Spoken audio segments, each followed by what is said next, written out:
Hey, I'm Russ. And I'm Steve. Growing up in the 80s, we were introduced to video games, movies, and technology that made a lasting impression on us and forever enriched our lives. I think I'm gonna cry. It's been a fascinating journey to be a part of, one that we constantly treasure. Arr, booty. Our goal is simple: share our magical moments of discovery and geek out with lovely folks, just like you. Achievement unlocked. So if you crave pixel goodness, memorable moments, and experiences that make your inner child do the happy dance, you've come to the right place. Let's do this. Welcome to Joygasm. Ah, yeah.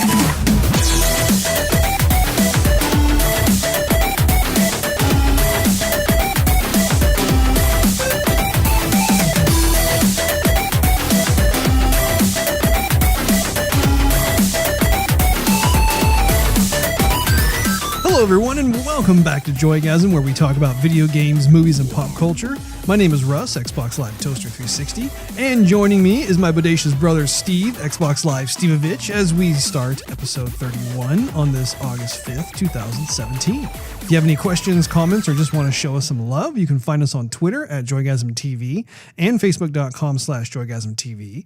You can also listen to us on SoundCloud at SoundCloud.com/JoygasmTV or search Joygasm TV on YouTube, and no matter which platform you use to consume the show, please drop us a subscription, thumbs up, or review. It helps us build awareness, which we appreciate very much. We have a fun show for you today. In video game news, we'll go over intriguing headlines, including Bungie's game capture restrictions for Destiny 2 and Prey 2 patch performance enhancements.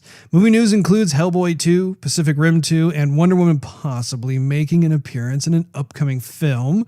Finally, there is a tech story that I totally forgot to tell you folks on a previous episode about an external hard drive that fits in the palm of your hand, so we're going to make sure we actually cover that today. Our topic of the day will be games we'd like to see made for next-gen consoles. But first things first. How you doing, Steve? Russ, it is Saturday afternoon. It's sunny. It's warm. It's a beautiful day. It's a beautiful day in the neighborhood. It's a beautiful day in the neighborhood. You seem chipper, I would say. When I get some sleep, Russ, I feel like I'm running on a full battery, as opposed to half or 25%. Good. You know what I mean? So no dreams this time. Actually, no, I did have dreams. I think of The Sopranos, which is funny because I haven't seen them. You know what? I ought to show. I need to show you The Sopranos. I think I sit you down and just have you watch a season. We need to do that. Did you have a dream of Tony just eating a salad the whole night? Yeah, or pasta. Yeah. I have visions of Polly going, "Hey, it's Badger Fresh." What about you, Russ? How was your sleep? How was your night, your morning? It was good. It was well deserved. I had a lot of things I had to do during the week regarding work, doing the day job thing, and I was cranking hardcore on the Joygasm website, which I have to confess to you as well as everyone else, the website is just not ready yet. So, Russ, I think the attitude is proper for any kind of game that needs extra time, just as long as it's good. You know, you forgive the developer and you go, hey, you know what? You're spending a little bit extra time making it great. We forgive you. Hopefully that is the going consensus, because I hope that by being transparent, people will be able to forgive me, be supportive, and just be able to say, yeah, you know what? You go ahead and take that time to put in as much TLC as you want. I can tell you that where it is right now is looking good. It's looking good. So I'm looking forward to being able to show you and be able to see the fruits of all the hard labor. Well, you're good at what you do. So, appreciate that. I forgive you. I forgive you. Thank you. Yeah, no, been doing that a lot. I actually was supposed to give a presentation at work. All of the folks there have been really curious about our podcast, and that actually got punted, I believe, into it's good. It got punted to next week, I believe. So it'll be fun. It'll be a fun opportunity to be able to let folks know kind of all the zaniness that goes on around these parts. You're gonna have your associates going, Joygasm? Russ, what is Joygasm? Can you define that for us? Yeah, I know. I've been kind of wondering, should I put that name on all the big screens or just kind of mention it in passing? I'm not quite sure. Not quite. Office, associates, superiors, welcome to Joygasm. It's time everyone has your old Joygasm today. HR taps me on the man. shoulder. We need to talk. Oh, Dinner? Something? Congratulations for your order, I guess. yeah. Well, it is actually kind of funny because when I was tapped to actually give the presentation, I was like, "Are you sure? Are you sure you want me to do this? Because just saying." But no, they were pretty pretty pumped about it. So I was like, "Okay, well let's see what we can do." Have you played any games lately, Steve? No, just the usual. Little Clash Royale, Clash of Clans. It's the 5-year anniversary of Clash of Clans. 1 gym boost. So I've been capitalizing on that. As I'm cheap, I've been hoarding all my gems that I've been getting for free, like As gardening well and whatnot. you should. I have almost like 3,000 gems, and so when they do a 1 gem boost, I'll buy like a weak shield for 250, and then just boost all my collectors for elixir and dark elixir and gold and whatnot. But I do have a story for you. Oh, I like stories. Well, I like stories. Well, I like stories. So I was playing Overwatch and doing some competitive, and I linked up with some people who were actually helpful on the mic. And so we played a few games, won some, lost some, and everybody was kind of going. They're actually vocal on the mic. Yeah. That's always a positive when that happens. I still cannot believe just how quiet everybody I know. is on that game. Yeah. I'm just like, where is everybody? Anyway, go ahead. Team chat, hello, anyone here? Yeah. Anyhow, it was, I think, around 2 a.m. And so I told everybody, hey, my eyes are burning. I got to go. Sorry. And so somebody says, okay, great playing. Hey, if anyone's down to link up on Tuesdays, I'm usually free on Tuesdays. I said, yeah. I said, if anybody wants to link up, send me a friend request. I'm down. I'll play on Tuesdays or whenever. You know what you need to do, Steve, when you're talking to people like that? I do, Russ. What? Mention the podcast. You know it. Okay. Did I just jump the shark? No. Oh. So anyhow, so I'm thinking that I'm going to get some friend requests, and I did. And so but I forgot what their names were. And then the following night, I noticed somebody started messaging me, and so I thought, okay, well, this must have been one of the people who who I was playing with that is now wanting to play, because the message was, "What you doing?" And I was like, the message was, "What you wearing?" Yeah. What? And so then I didn't respond. I think I was like linking up with you or something. So I don't want to get this person false hope. So later on, that was on a Tuesday. And then Thursday happened and they said, "Are you there?" And so then I responded, "Hey, I'm here. Usually have my Xbox on throughout the day. Typically active in Overwatch at night." Mm-hmm. And so this conversation went back and forth, and they started like ignoring what I was saying. And I took pictures of all the text. I can read you the whole entire thing. It's not even that long, but I started getting suspicious because they weren't really responding to what I was replying to them with. Okay. And so I went on Google and I was like, does anybody know about this user? And I put the user out there. Yeah. And actually, the user is Whiskey Band 33. And the reason I'm so comfortable saying that is because you'll find out. Okay. You'll find out. All right. So I Google it and no one says anything. And then I saw something intriguing on Reddit that says, okay, there's some Xbox spammers out there. And I thought, how am I spamming on Xbox? I'm like, what in the world? I never got spam on Xbox. What in the world?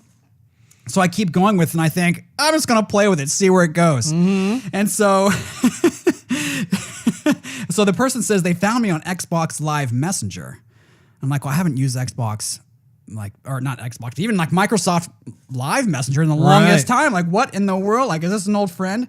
So we're going back and forth. Anyway, what it ends up leading to is they start telling me, I have a new job and this, that, and the other. And then how old are you? And I'm like, okay, here's where it goes. Here's where it's going. So I never said my age because I wanted them to keep on going. So I said, they said, I just got done playing Titanfall 2. You want to join up? So I looked at their gamer score. Their gamer score is 0. And so it says, how many games have you played? Nothing. And I go, well, you said Titanfall 2. Your gamer score is 0. Like, what actually are you playing? Anyhow, long story short, this person ends up being like some sort of cam girl, or I don't even know. It's probably a robot. I just tried to like message a bunch of people. And so finally I said, let me ask my parents if it's okay for a credit card, and I'll and I'll link up. And they go, how old are you? And I go, 12. And they go, I'm sorry, I gotta go.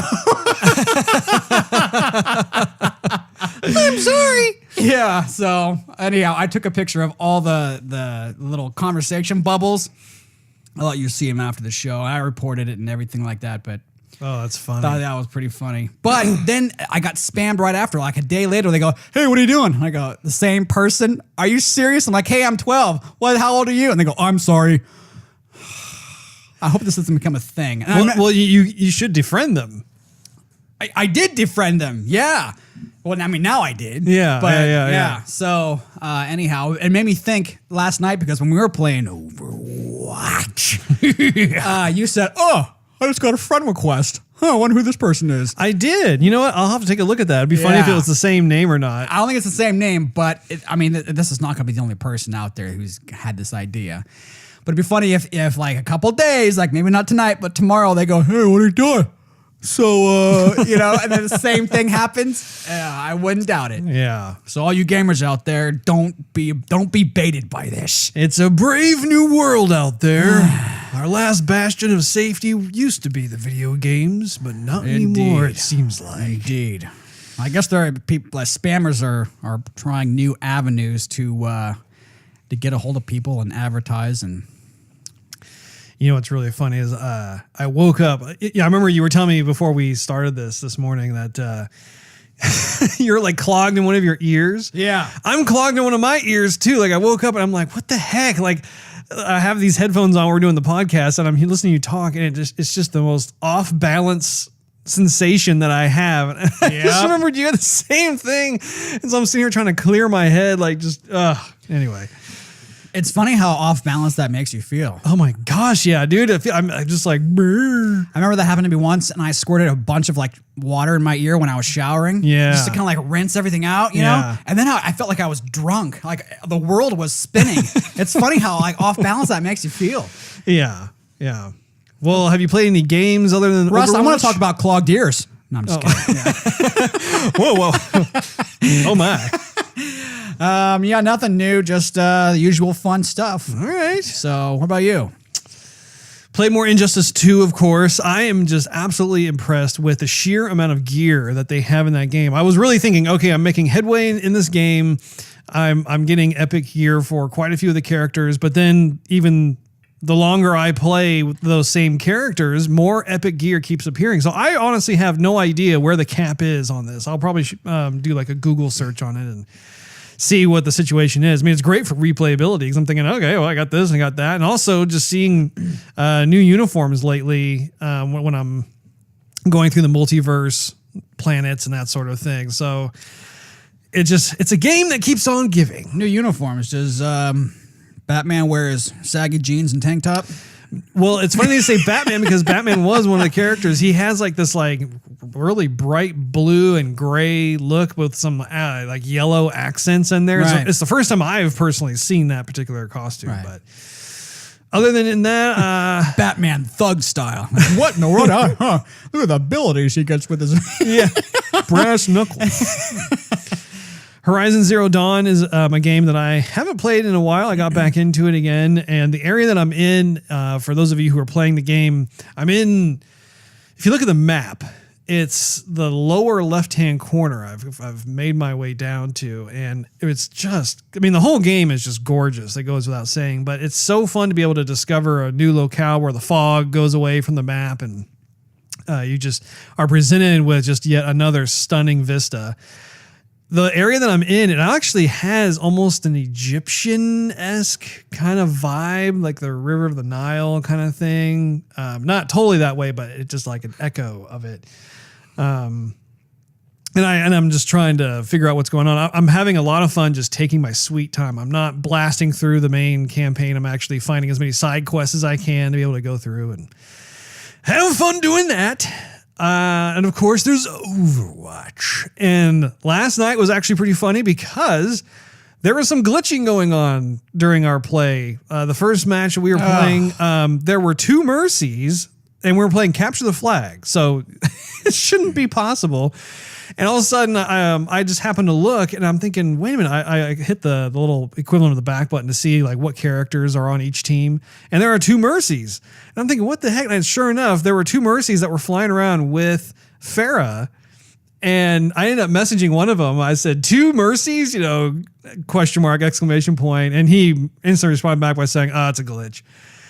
But it was funny because I thought, okay, that's probably just a one-time thing. It was just the server had a hiccup or whatever. The next match, then we had 4 Torbjorns on our team, and it was just the funniest thing because like you could tell the players were like having a blast with it. Like they each built all of their turrets right side by side. Yeah, and it was awesome. It was so cool because it was like the ultimate defense for the flag. So naturally, no one could get in there. But of course, that meant that there were only 2 of us to try and get the flag on the other side. So it was pretty funny. I did my little laughing emote with Farah, and it was really funny because all 4 of them started doing their laughing with Torbjorn back. Like, yeah, we get it. We're just making the most of it. But I ended up taking some pictures. I think I might have even recorded it for a DVR. So if I did, I'll plop that up on our Joygasm YouTube channel for those of you who are interested in checking that out. Other than that, I haven't been playing just a whole lot. Like I said, I've been working on the website, and just life in general has been super busy during the week. So just looking to, ping pong back and forth through the games, so to speak, Steve. Good stuff, Russ. I've also, one last thing, and this is something that you actually talked to me about too. We've both been getting requests to go check out, I just had it and I lost it. It was with Charlize Theron. Atomic Blonde? Atomic Blonde.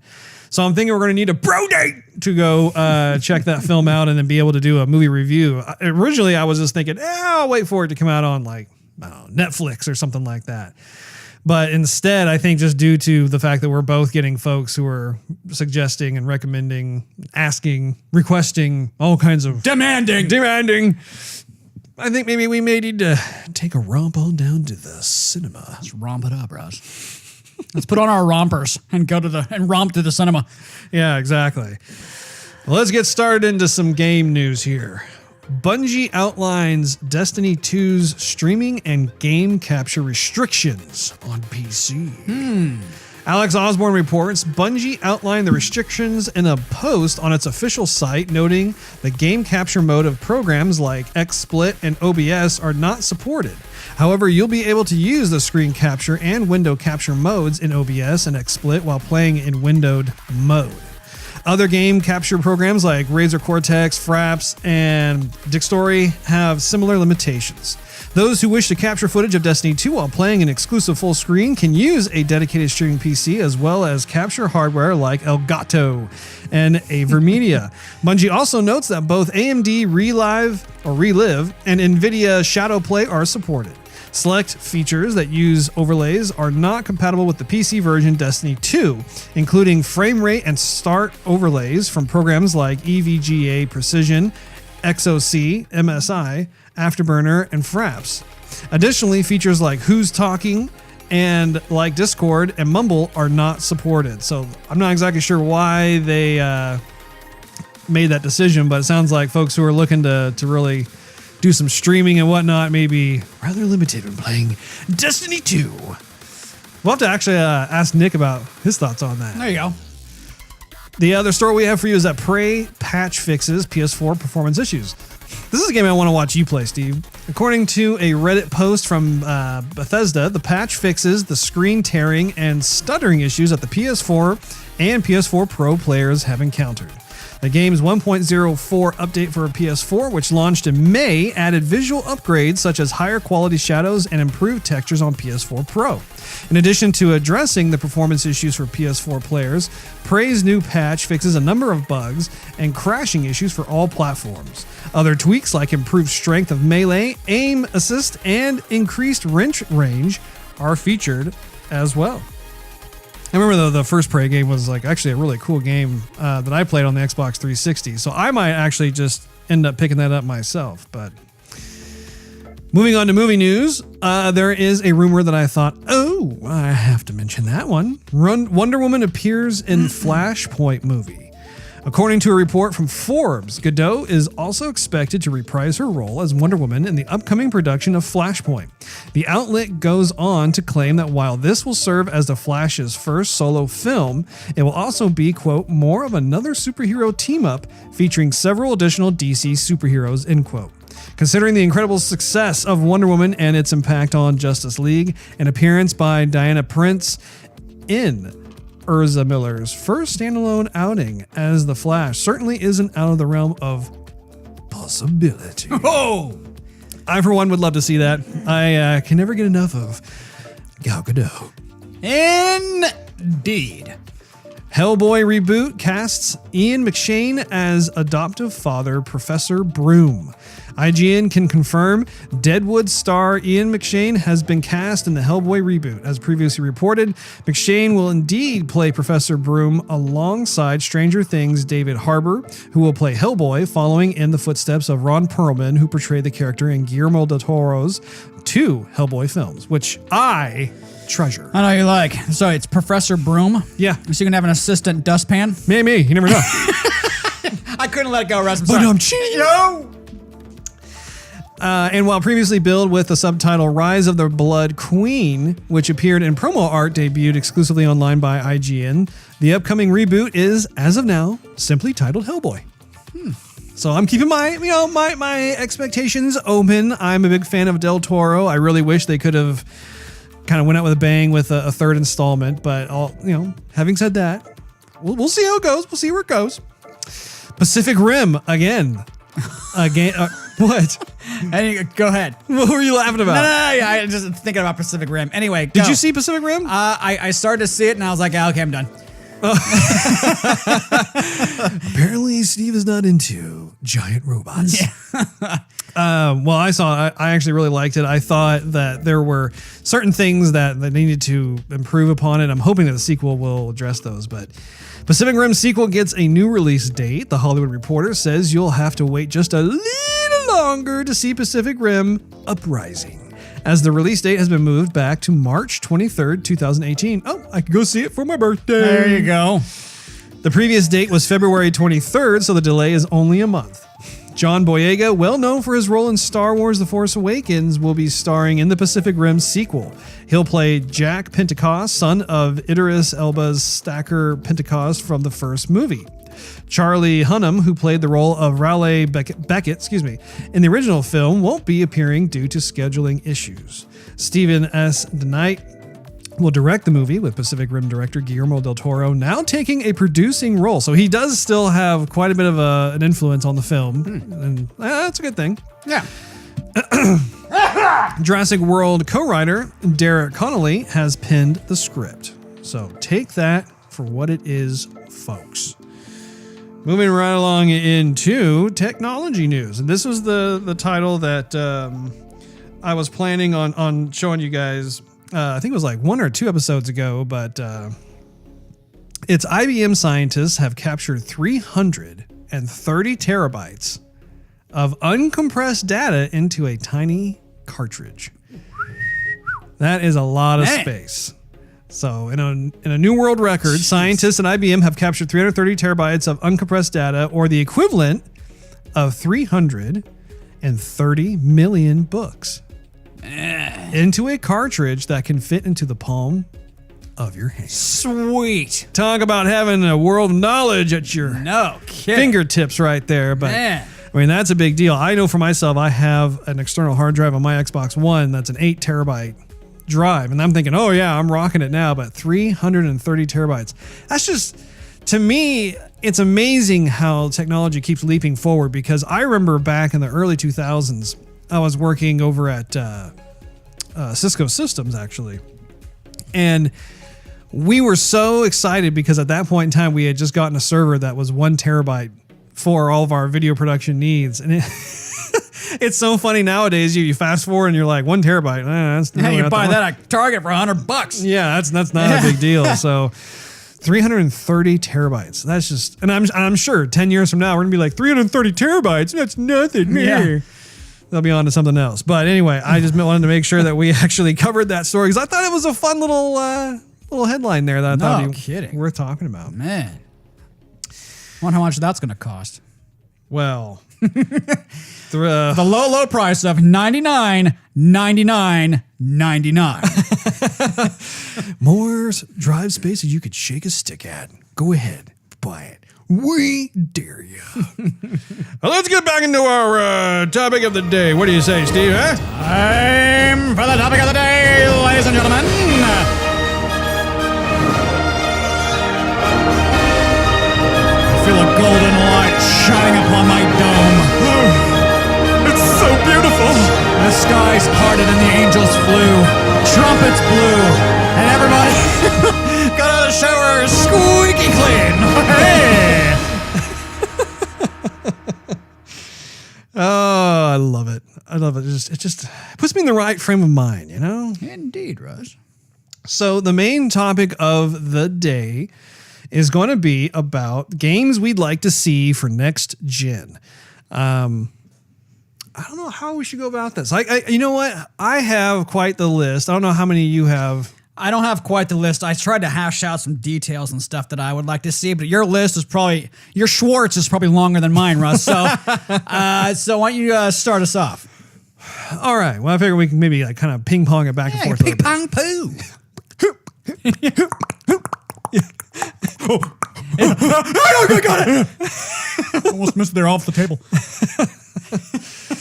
Let's see here. So the first one that I have is, I would absolutely, I would absolutely love to see a Marvel or DC RPG. I think it's absolutely overdue. I think that due to the fact that we have seen various fighting games, we've seen isometric games, 2D games and action and I feel like there is just so much canon just stuffed, whether it's in Marvel or DC, that it just screams, having your party, once again, your band of characters.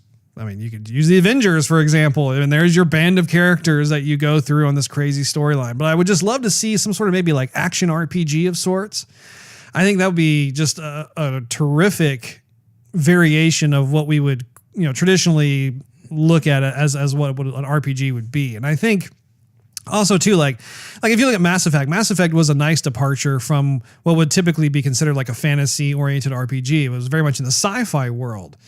And I just think that it would be cool to kind of, once again, take a different fork in the road and be able to have it take place on Earth and be able to have, or maybe not, maybe it starts out on Earth and then you end up going to other places, other dimensions, whatever it is. I think that would be just a tremendous opportunity to be able to do that. And especially I think there was a game, I think it's called like Marvel Alliance or something, but they have something like 20 or 30 characters in that game, just a ton. And I was just thinking, what if they were to actually do something like that? Like where you would have like more of an action RPG and you'd be able to meet certain heroes along the way that you could decide whether or not you'd want them to join with you or not, or maybe have complicated relationships with and that sort of thing. So that was my first one. What are your thoughts on that? I first started to think of the old Avengers game that was on the arcade Ben Scandia back in the day. Is you about the X-Men game? No, there was an Avengers arcade. Oh. There was X-Men. It was the same kind of thing. It was where you was I remember that now, there was Iron Man, there was Captain America, there was Hawkeye, right, and Vision. I think was the only four you could choose from. But even as a side-scroll action, that was fun. But I mean, what could the possibilities be nowadays? Right. Plus there's a ton of characters. But you brought up X-Men. X-Men, you could do the same thing too. I mean, there's a plethora of X-Men to choose from. And folks are going to have favorite characters. Wolverine, Cyclops, there's going to be some favorites in there, but what about Gambit? What about Nightcrawler? Well, you know what I'm saying? And it made me think too about like back in the 90s, I collected the Jim Lee X-Men cards. Oh yeah. And on the back, they have all the different character attributes for each character. That plays right into the RPG world where you have different characters with different types of hit points or powerful abilities, special abilities, what their weaknesses are, that sort of thing. I don't know. To me, it's just a no-brainer. I think that they would make a boatload of money if they approached it the right way. True. What about you? Your turn. My turn. let's see. You know what? First and foremost, to get this out of the way, this is the one I have least amount of details on.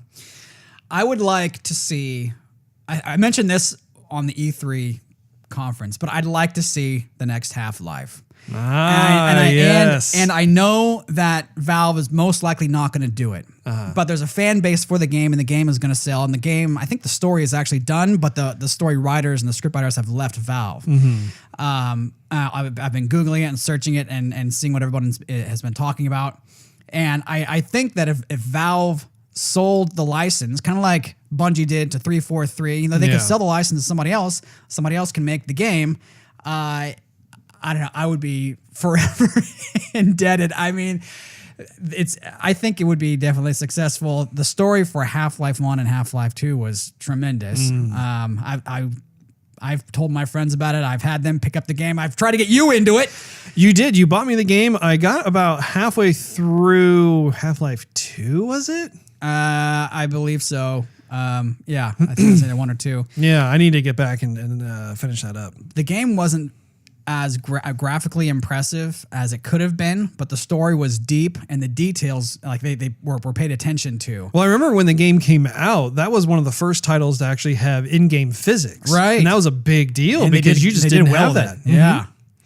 And I would definitely think that having Valve continue being the developer, I think that's a imperative. long. It's a long. Yeah, I would love if Valve were the developer, but they're just making so much money on Steam that they're I doubt it's going to happen anytime soon. Stay positive, Steve. I'm trying to stay positive. I want to be positive.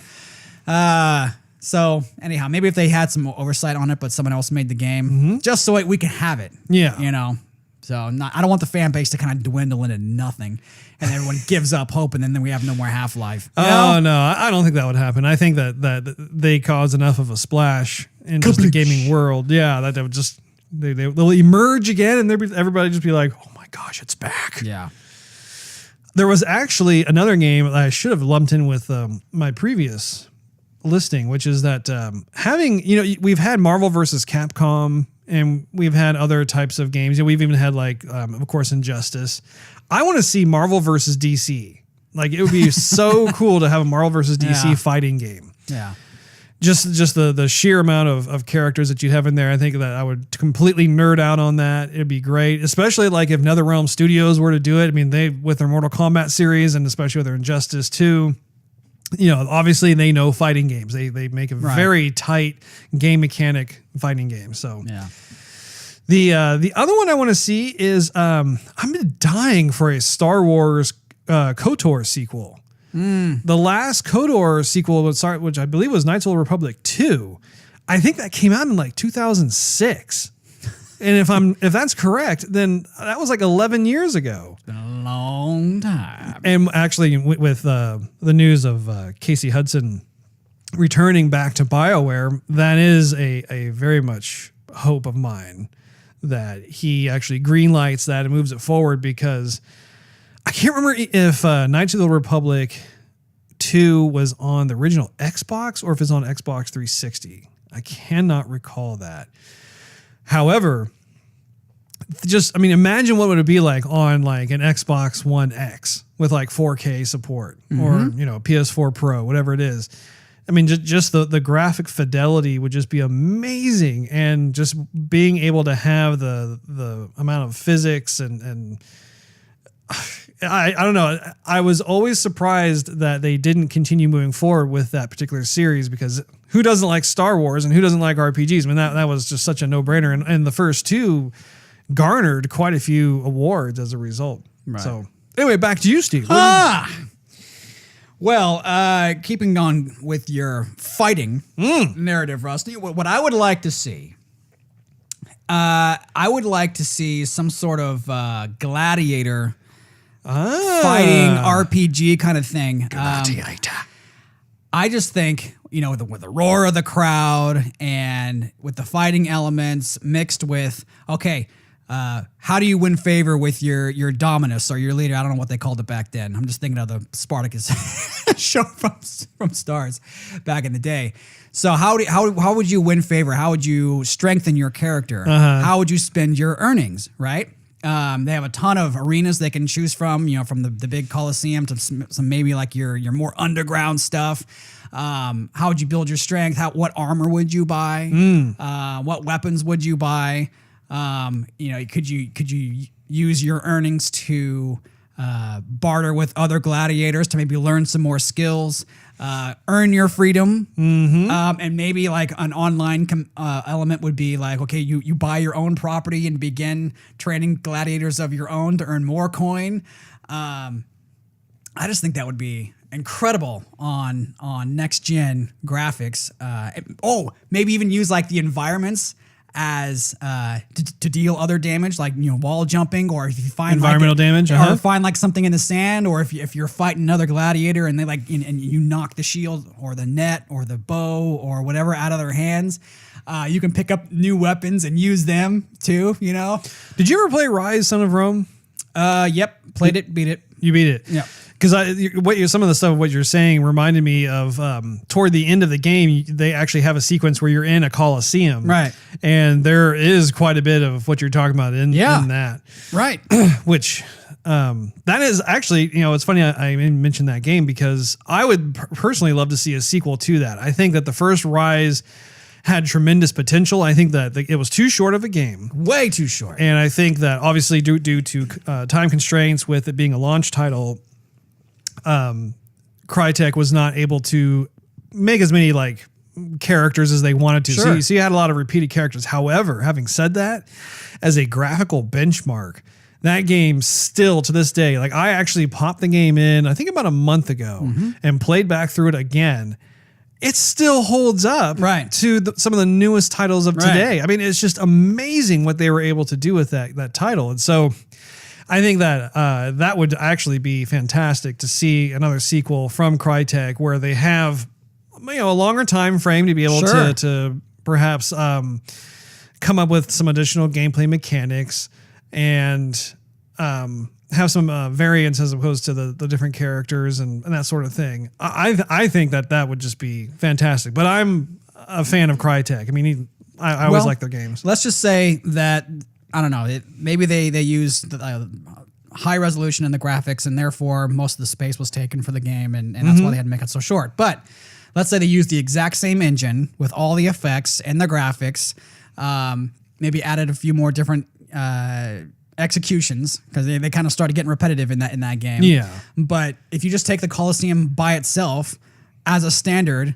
and put water in there for maybe some sort of mock ship battle, or they were switching out tons of stuff. You were in a forest at some point, you were battling people on horse and chariot who were shooting bows and stuff at you. I mean, there's many things that the gladiators did back in the day. Sure. For entertainment and a bunch of stuff that Crytek could use to build a game upon. I think that would be fun. And another online element would be you could battle each other's gladiators. Like you could link up with other people and battle them. The only thing I would want to stress, because if your character died, it would be neat if they had to stay a while to heal up. Sure. Like, it wouldn't just be gone forever. I mean, in a way, that would be kind of cool, but that would just be, I would go into a rage if that was me. If I spent all this time developing this character and then he died and he's gone, I have to start all over again. That would suck. It's interesting that you said, because one of the titles I would really love to see made for next gen is Final Fantasy Tactics. That was back in the day, yeah. That was totally back in the day. It was for the original PlayStation. Did you ever play that game or not? You know what? I started to play it after you had beat it back in the day because I wanted to see what it was all about. And, it was fun. I just couldn't really get into it. I enjoyed watching it more than playing it. It was interesting that for me to be able to play a game like that, because you have always been the Final Fantasy player out of the two of us. But the Tactics game was not an RPG. It was more of like a strategy game. And it was so hardcore in the sense that if you lost a character, like if they died, they died. Yeah. That's like that was it. There was no returning back. There was no spawning back to, playing the game or playing that round over again. And that I actually, for that game, I love that component. I thought that was a ballsy move by Square to actually put that in there, because no longer do you view all of your band of merry heroes as expendable. You have to really strategize and really just take heed when going in and trying to figure out, which character can move at which space and what is their distance of attack and what can they handle versus what can they not handle, that sort of thing. I think for next gen, the gameplay mechanics wouldn't be all that different. I mean, unless they were to explore some other avenues. However, in terms of just the sheer amount of level of detail that they could put into just each one of those stages, I think would be a lot of fun. And I was always a fan too of just the art direction, the actual concept designs that they made of the different characters and stuff. If you recall, Square kind of went through a phase where they did a lot of the hand-drawn characters without the nose. And there were like a handful of titles that came out within, I would say, 1 to 2 years of each other. And you could tell the same artist was just going through this trend. And I don't know. I always thought that was appealing. I think I still have to this day the Final Fantasy Tactics strategy guidebook that I bought, because there were certain areas I'm like, I have no idea how to get past this. So, kick it back to you. Well, it's funny you mentioned Final Fantasy, because I'll kind of go off that one. When I was a kid, I bought this one book that appealed to me, not even because I knew about the book, but because the cover was so. Actually, I was drawn to the cover of it, and I forgot what it was even about. But the picture has stuck with me to this day, where it was like modern technology. Mm-hmm. Like plasma swords, sort of like lightsabers from Star Wars, modern tech, aircraft, that sort of thing, but mixed with more of a Warcraft kind of scenario, like plush forest and whatnot. You can tame beasts like, I don't know, maybe even like dinosaurs back in the day, Triceratops. Let's just say that, right? So I'd like a fantasy sci-fi RPG type game where it blends elements of Warcraft, Final Fantasy, Golden Axe, and maybe a bit of like Civilization. Okay. Where you're supposed to build this high-tech area, tame a bunch of beasts, use them in battle, build and upgrade your city, defenses, technology. That actually sounds like Black or White. Have you Black ever? or White? Actually, it's Black and White. I think it's either Black or White or Black and White. I think it's Black and White. But it was done by I want to say Phil Montague from Lionhead Studios. There was a PC title that came out in the early 2000s. It has a lot of what you're talking about. But anyway, go ahead. You know what? I haven't played hardly any games on PC. Excuse me, Peter Montague. Excuse me, Peter Montague. Yeah.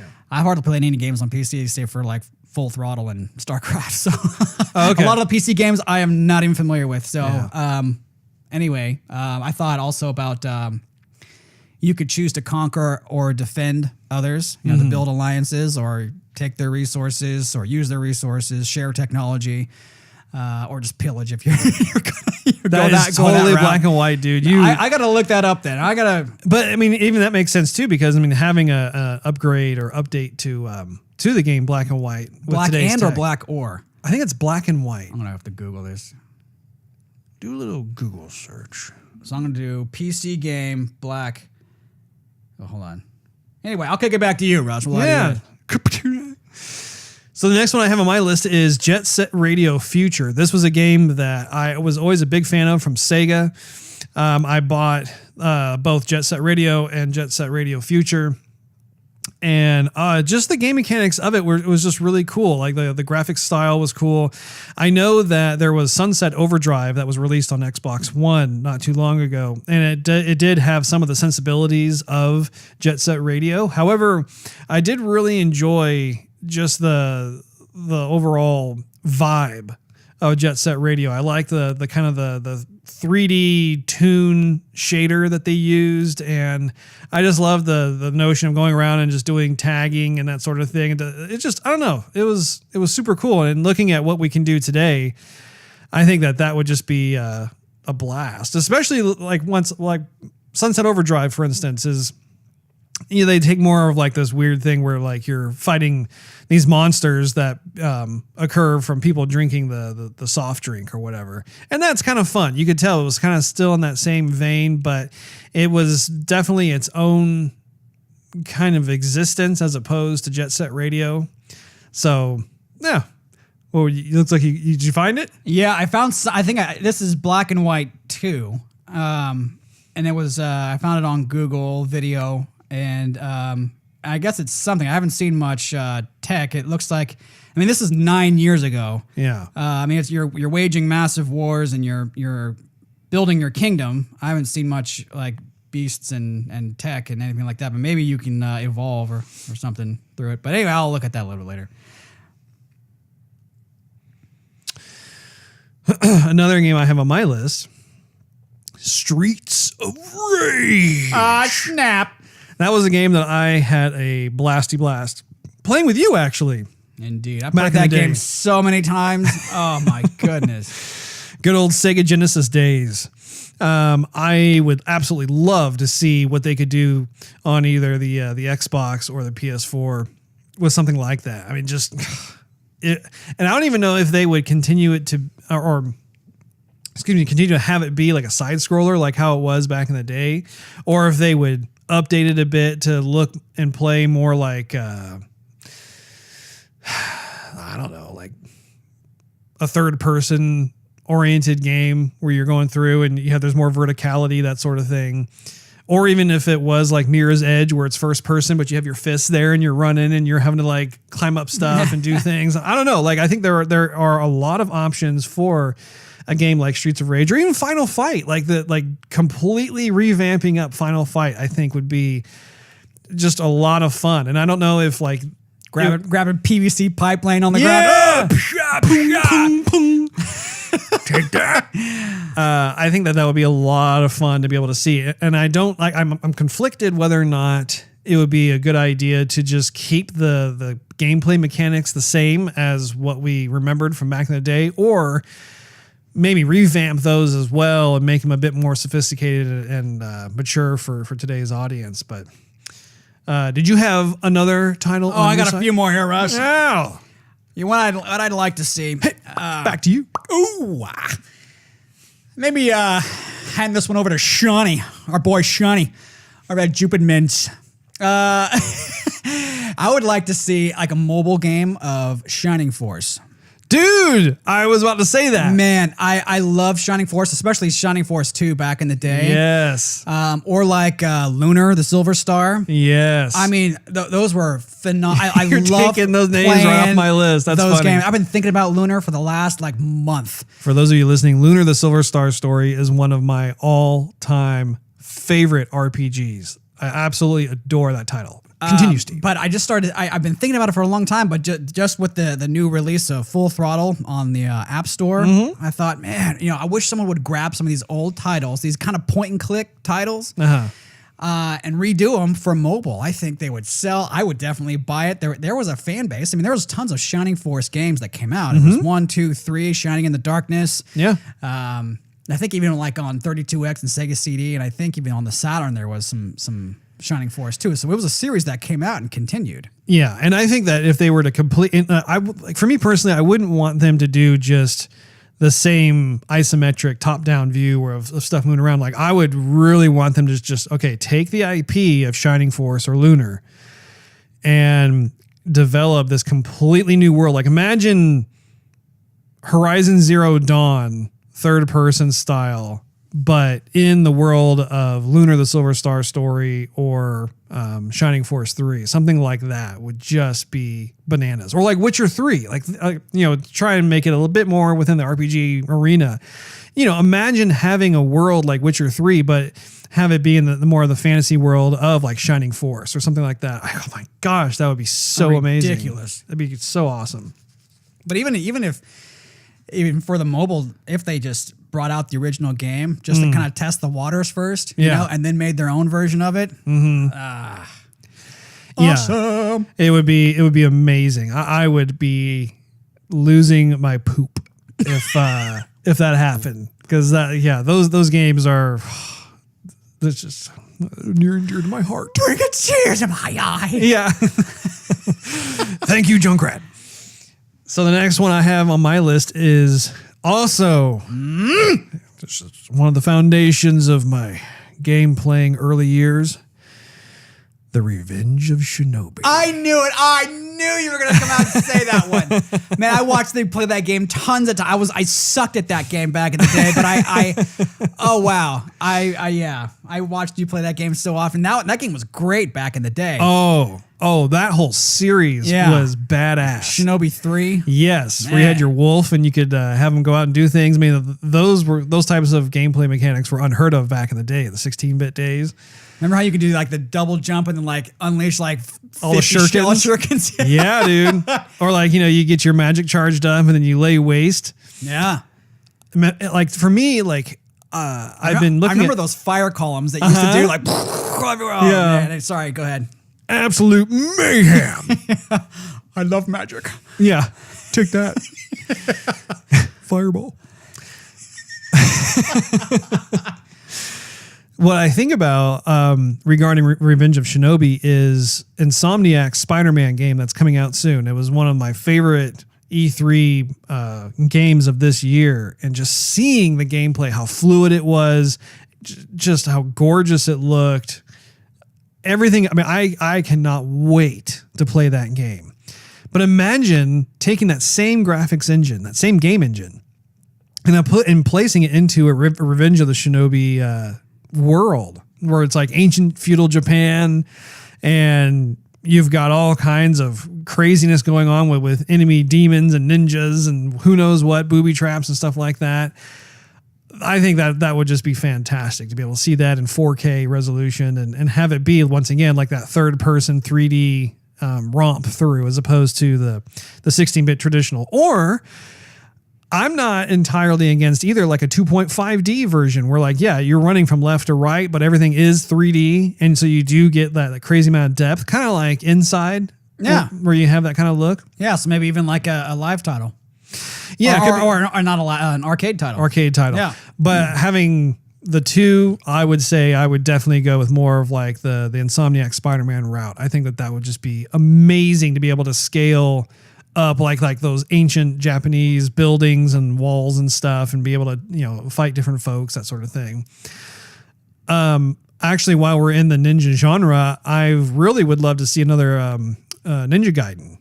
That's another one. That game was hard. It's super hard. Man, that was hard. I've always really enjoyed that on the Xbox 360. And I think it would be really cool to see just what they could do. Although I will say that they need to upgrade their graphics engine. I noticed that they really haven't been doing a lot of big tweaks to it.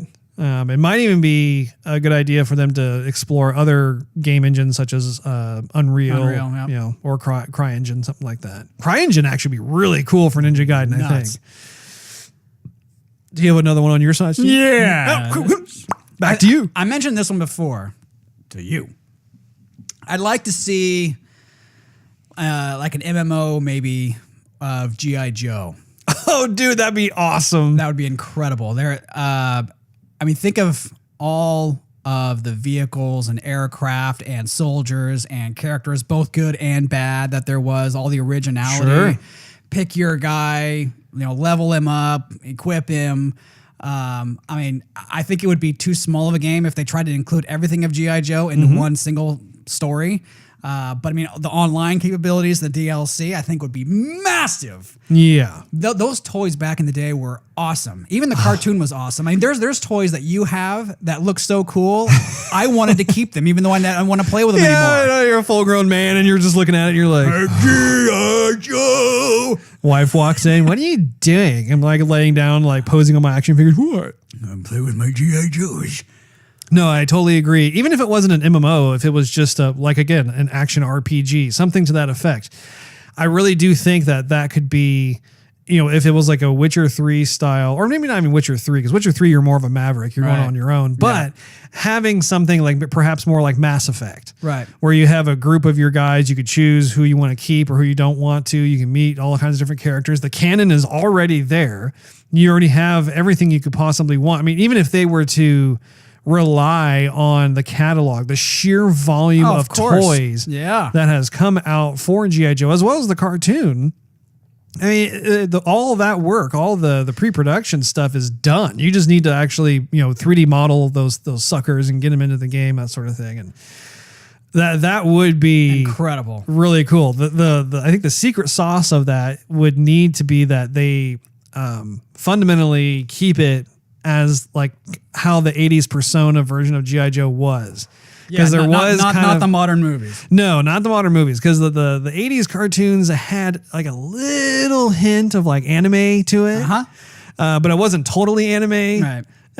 And so you had this kind of fantasy element to it, but it was still grounded in like this, battle for Earth and what was going on and all this kind of stuff. So, yeah, I think that would be a lot of fun. It would be funny. If during added an in and y to my word, okay, as if during the loading screens. Remember at the end of the cartoon, like after all the credits ran, they were like, there'd be some kids playing with fallen telephone cable or something. It's all electricity, and then somebody you shouldn't be doing that. Yeah, some like life lesson from the G.I. Joe. You're the best. Oh, that would be so funny. It would probably get old pretty quick. But dude, that'd be cool. If they had a ton of those, like just in the loading screen. I think they were called public service announcements, like PSAs or something. Yeah, but it wasn't like independent. It was like right after the episode. Yeah.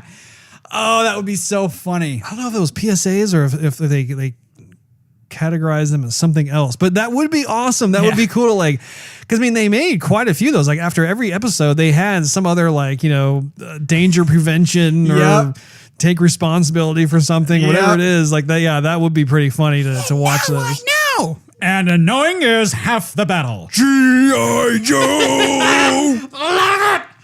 Yeah, that would be really good. Oh, awesome. The next title I have on my list is ActRaiser. This was a title that came out early on for the Super Nintendo, and I absolutely I love this game. And I think actually, I can't remember if I played the original ActRaiser or if I played ActRaiser 2. It was one of those, but it came out for the Super NES, and it was one of those kind of adventure RPG style games. It was a side scroller, but I've always really loved the world of ActRaiser and just the storytelling of it, the way the character looked, the abilities, just everything about it. And I think that also would, for some reason, I think of Anthem, even though Anthem is way different than ActRaiser. But if we were to fast forward into today and possibly just a little bit into tomorrow, thinking about taking like the game engine of Anthem that we've seen little sneak peeks of at this year's E3, but just applying it into the skin of the world of ActRaiser, I think that would be super fun. What's next on your side, Steve?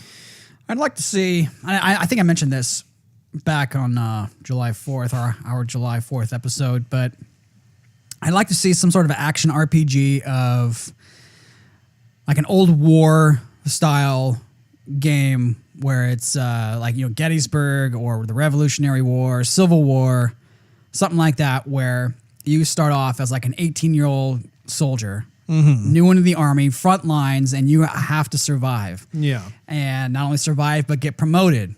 Not only that, but maybe learn different skills. So you start off as a front linesman, then you're a sharpshooter. Then you become an advisor to the general, on how to strategize to win battles. Maybe the battle could go either way. I don't know about rewriting history or keeping it history, but they could have a lot of history facts in there. So it could be a game, but you're learning something at the same time. Sure. And then maybe, even become a general yourself.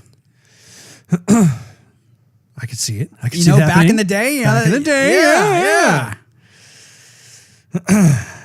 Are you going to hit it back to me, Steve? I'm going to. Back in there. 15, love. I was just about to say that. Service. All right, Steve, you ready for this one? No. Prepare yourself. Okay, I'm ready. Toe Jam and Earl. I thought you were going to say Earthworm Jim. No.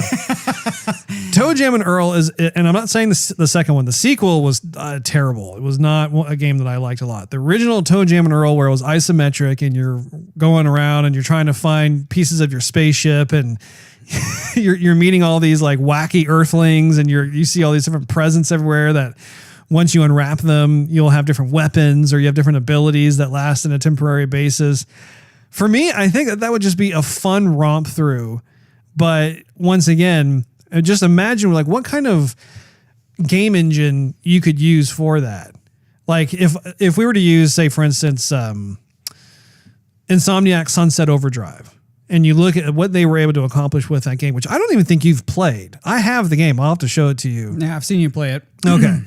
But imagine something like that where, like, once again, I think the magic, or part of the magic of that game, came from the idea that it was isometric and that you could, the two of you could go anywhere. I mean, like, remember how like you go far enough on the edge of the screen would go to split screen.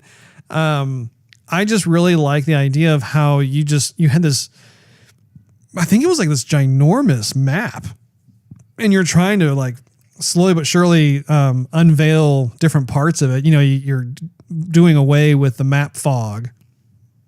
I just think that would be so much fun to be able to like have that. And I don't know if you'd limit it necessarily to 2 players, or if you could have 4-player co-op, you could have some additional characters in there. But I always liked, it was just a game that you could just sit down with a buddy, and it was like, it wasn't like this crazy intense game. Right. It was just this like fun, You can laugh at it a bit. yeah, you just chill, and you're just, it's a discovery game, right? Toe Jam. Big girl. Yeah. Yep. Back in the day when it came out, it had like the hip hop of the early 90s. But yeah, I feel like that was a really cool risk that Sega took back in the day, and it paid off. I mean, that was one of the most fun games to play back in like, what was it, 1991 or something? Yeah. I think they brought out a different version of that game for Xbox Arcade when it was the 360. I'm not 100%, but I could have sworn I saw it there. And I was like, they made another Toe Jam and Earl in arcade. Okay, maybe I'll look into it, and I never did. But I could be wrong. I could have sworn I saw it there. Maybe it was just me. Yeah. Maybe it was just like an upscaled version of the original game. I don't know. Back to you, Steve. Actually, I think that about wraps it up for me, Russ. I mean, all I'm thinking of is some remakes, but I don't know which direction I would take. I was thinking more like Strider back in the day. That was like a really graphic was a cool powerhouse game. back for the Genesis. Yeah, it would be really cool if they came back and made it again just this huge powerhouse of a game graphically. Just be able to kind of call back to the day. That'd be sweet. Yeah. Well, let me see here. I have 2 more titles. Okay. The first one is Panzer Dragoon. Yeah. They would have to take some different routes to that one. The reason why I say that is because there have been a couple of Dragon games that have come out recently, and one of which I believe it was kind of a Panzer Dragoon game, but it wasn't done by the same developer, and it was a departure. It wasn't done right. It was just didn't work. However, there was another game that came out.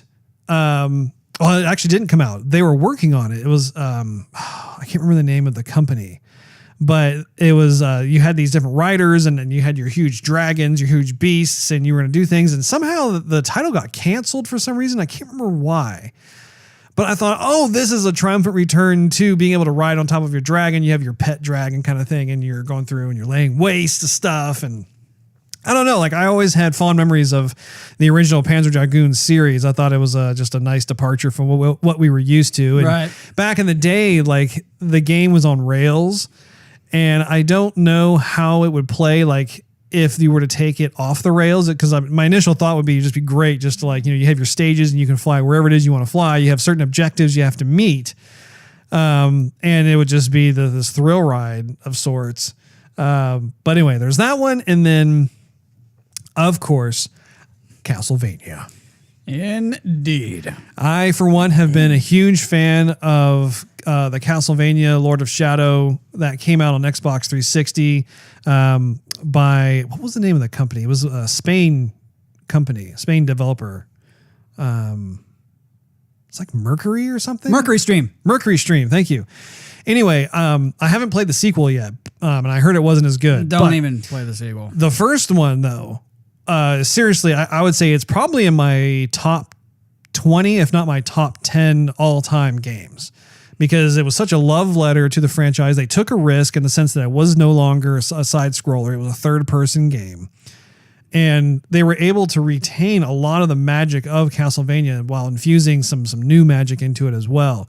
I, for one, would absolutely love it, especially if that developer were to continue going, because they're the ones who came up with all that. But just being able to have a next-gen Castlevania game with today's level of detail and the just the sheer amount of tech that can now support a lot of different sophisticated maneuvering within a title.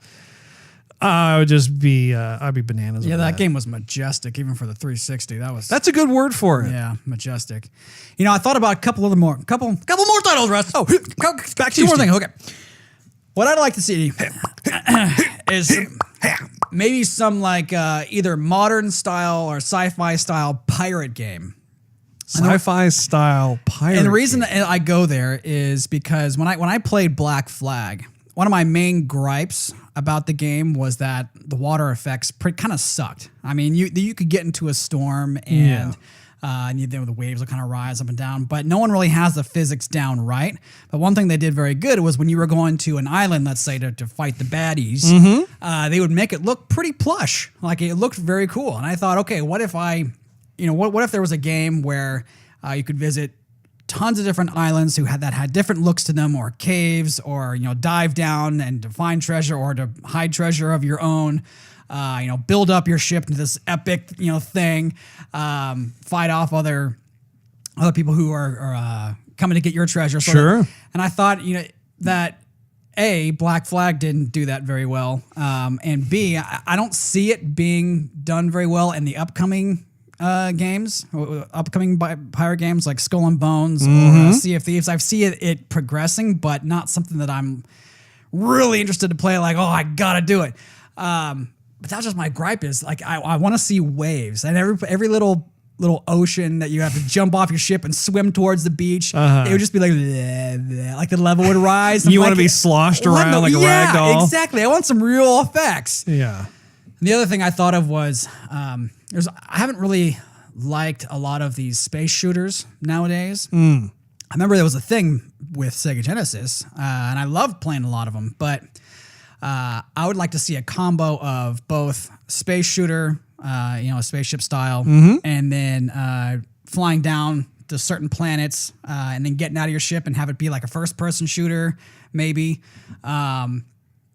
You're getting materials or you're defending something like that. I'm almost thinking, maybe you can have battles in between, like in the high parts of the atmosphere, but not quite in space, not quite down on level. So it could be not only galactics type, but also down on the planets.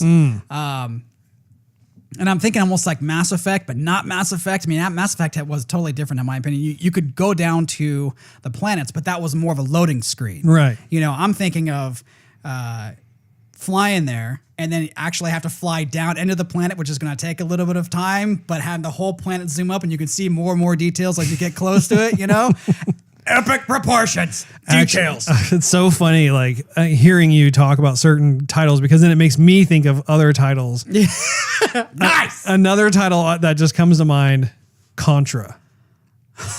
Like I would absolutely love. I remember one of my favorite Contra titles was, I think it was Contra 3 for the Super Nintendo. But I remember like how outrageous some of the levels were. Like I remember there was one particular level where like you were flying through the sky, and I remembered this as you were describing your idea of like having fights through the atmosphere on your way down to the ground. But I remember like one of the levels being it was in the sky and all these missiles had launched and you were literally hopping from missile to missile and shooting stuff and just swinging around. I mean, it was just crazy, but I think it was Contra 3. Contra 3 was one of my favorite titles of the series, and I do think that if they were to actually come back and do, once again, what would that look like on a next-gen console playing at 4K resolution and it perhaps no longer being a side scroller? What if you actually could make it into something that's more of, say, like a third-person title? How would that play? How would that feel? What would the experience be like? having the same kind of outrageous weapons and the crazy larger than life bosses. Not have to reload anything, just shoot. Yeah, unlimited you're ammo. just shooting. We don't need to pick up no ammo. We just keep going. The only thing we pick up are upgrades to our existing weapons. Yeah, and I mean, it'd be really cool. Like, imagine like the game engine of Castlevania Lord of Shadow, where like, you'd have those cinematic camera angles that would like kind of pull away at times, then zoom up, or sometimes go behind the character, and then have ones like we're kind of doing a subtle swing of sorts, that sort of thing. Imagine that, but in a Contra world. I think, oh, man, that'd be pretty sweet. Mm-hmm. So. Well, I think that's all the time we have for this particular episode. If you have any questions, comments, or just want to leave us some love, you can find us on Twitter at JoygasmTV and Facebook.com/JoygasmTV. You can also listen to us on SoundCloud at SoundCloud.com/JoygasmTV, or search Joygasm TV on YouTube. And no matter which platform you use, once again, we would just totally appreciate a subscription, a thumbs up, a review, because it helps to build that awareness. And that's what we're all about here, ladies and gentlemen. We're here to take over. We're here to put our flag in the sand and say, hey, we're here to stay. All right, you guys. Happy gaming. So long, everybody.